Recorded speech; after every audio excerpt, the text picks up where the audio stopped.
नमस्कार, आपण पाहताय SR24 न्यूज. निर्भीड निपक्ष बातम्यांचं आपल्या हक्काचं व्यासपीठ.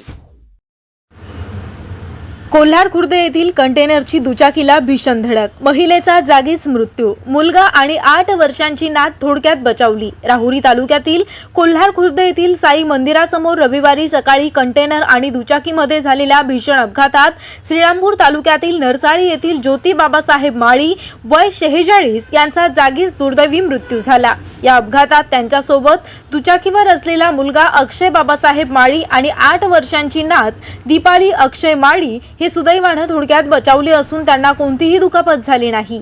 मिळालेल्या माहितीनुसार ज्योती माळी आपल्या मुलगा आणि नातीसह दुचाकीवरून कोल्हारच्या दिशेने जात असताना नगरकडून भरधाव वेगाने येणाऱ्या MP 09 ZM 1637 क्रमांकाच्या कंटेनरने त्यांच्या दुचाकीला पाठीमागून जोरदार धडक दिली. धडक इतकी भीषण होती की ज्योती माळी या कंटेनर खाली अडकून सुमारे 200 फुटापर्यंत फरफटत गेल्याने त्यांचा जागीच मृत्यू झालाय. अपघाताचं भीषण स्वरूप पाहून परिसरातील नागरिकांनी घटनास्थळी मोठी गर्दी केली. घटनेची माहिती मिळताच जीवनदायी रुग्णवाहिकेचे निखिल भोसले यांनी तातडीने घटनास्थळी धाव घेतली. त्यांनी मृतदेह रुग्णवाहिकेतून पुढील वैद्यकीय आणि कायदेशीर कार्यवाहीसाठी रवाना केला. अपघाताची माहिती मिळताच मयताच्या नातेवाईकांनी घटनास्थळी धाव घेत तीव्र संताप व्यक्त केला. त्यामुळे काही काळ परिसरामध्ये तणावाचं वातावरण निर्माण झालं होतं. दरम्यान राहुरी पोलीस ठाण्याचे police head constable Babasaheb Shelke, police head constable Pravin Bagul आणि पोलीस नाईक सागर नवले यांनी घटनास्थळी दाखल होत परिस्थिती नियंत्रणात आणली.